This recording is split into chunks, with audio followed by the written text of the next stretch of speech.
I went to a large public high school in Allentown, Pennsylvania. If I'm remembering the numbers more or less correctly, our class started out with some 800 some in ninth grade, of which about 550 of us graduated. A lot of those 250 some who didn't graduate were girls who got pregnant and had to drop out. Um, it was It was an effort to keep the school together. The administration, the teachers devoted a lot of energy to discipline, to containing violence. It was underfunded. There was rarely toilet paper in the bathrooms. The food in the cafeteria was atrocious. Many of the teachers seemed to have little interest in their subjects and little interest in learning. But a handful of them really did care. And those who really did care thereby stood out all the more.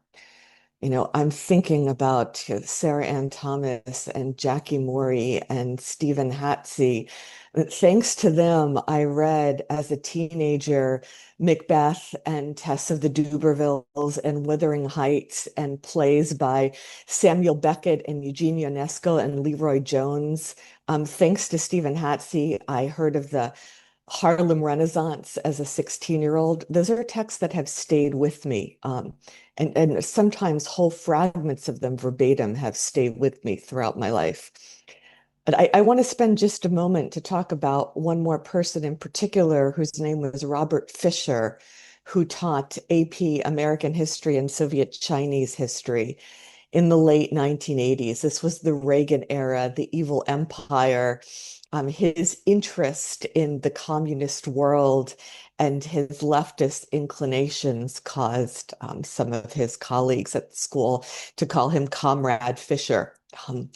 But what struck me about him was less that he was a person on the left and more that he was a person who actually cared.